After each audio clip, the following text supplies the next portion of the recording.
Assalamualaikum warahmatullahi wabarakatuh. Hello healthy people, perkenalkan saya Siti Utami Sulasti, ahli gizi di Rumah Sakit Umum Daerah Provinsi NTB. Kali ini saya akan berbagi tips rehat Ramadan sehat dengan tema gizi seimbang pada saat berpuasa.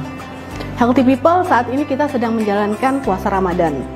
Salah satu yang harus kita ingat bahwa pola makan kita bukan berubah, hanya bergeser sedikit. Jadi pola makan kita tetap pola makan gizi seimbang. Gizi seimbang itu apa sih? Nah, di sini di samping saya ada tumpeng gizi seimbang. Jadi, tumpeng gizi seimbang ini menggambarkan apa saja yang harus kita konsumsi selama kita berpuasa. Di paling bawah ada sumber karbohidrat. Jadi, seberapa banyak kita makan karbohidrat? Ini dalam satu hari, bukan sekali makan. Jadi, ada 3-4 porsi sumber karbohidrat. Sumber karbohidrat tidak hanya nasi. Jadi selain nasi ada kentang, ada singkong, mungkin yang di Papua biasa makan papeda, sama itu sumber karbohidrat.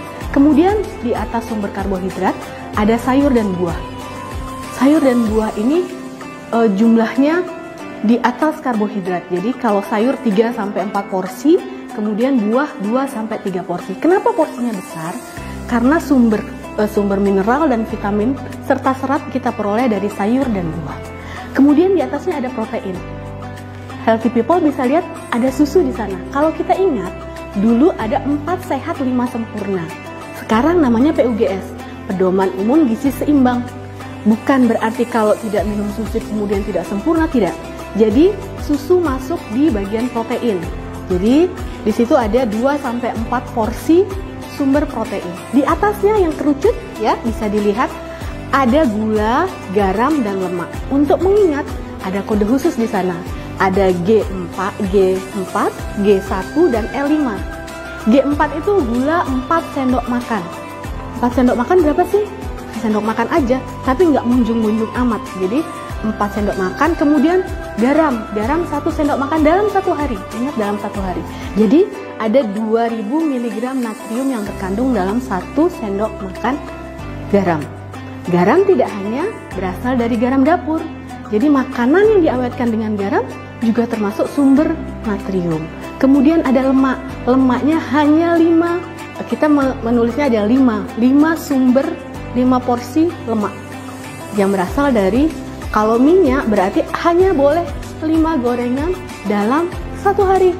Jadi jangan salah, dalam setiap 1 gorengan ada 5 gram minyak yang ikut kita konsumsi. Ya. Itu yang harus kita konsumsi selama puasa. Jadi gizi seimbang tidak hanya waktu kita tidak berpuasa. Pada saat kita berpuasa pun kita harus tetap mengedepankan gizi seimbang. Kenapa? Karena kebutuhan kita tidak berkurang. Kebutuhan harian kita tetap sama saat kita berpuasa atau kita tidak berpuasa.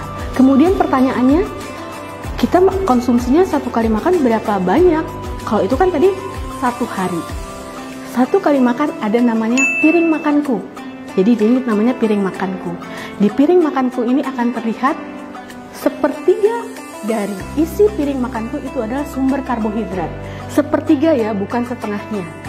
Jadi tidak sama dengan kalau nasi padang, nasinya 1 gunung, lauknya kadang sambal dan daun singkong saja. Jadi lihat ya, jadi sumber karbo tidak hanya nasi. Sepertiga dari piring. Kemudian sumber proteinnya seberapa? Setengah dari sumber karbohidrat. Bisa dilihat ya. Kemudian yang setengah piring apa? Justru sayur dan buah. Jadi sekarang kita mulai berbenah. Makan kita bukan lagi sumber karbohidrat yang setengahnya, tetapi sumber sayur dan buah. Kemudian saat puasa seperti apa? Ya, sahur kita pun harus memenuhi gizi seimbang tersebut. Yang perlu diingat, sebelum makan tetap harus cuci tangan. Karena sekarang adalah pandemi, cuci tangan tidak hanya waktu makan. Setelah keluar semua protap untuk prokesnya COVID tetap harus kita laksanakan. Yang tidak kalah juga adalah aktivitas fisik. Boleh nggak sih olahraga? Boleh.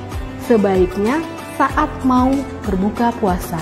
Kemudian yang satu lagi yang tidak boleh kita lupakan adalah memantau berat badan.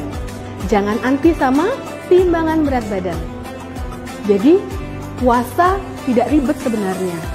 Jadi demikian healthy people, pastikan untuk selalu menyimak tips rehat Ramadan sehat setiap pukul 5 sore di channel di Facebook PPID RSUD Provinsi NTB, di IG @rsud Provinsi NTB. Jangan lupa like and share-nya ya. Selamat menunaikan ibadah puasa. Wassalamualaikum warahmatullahi wabarakatuh.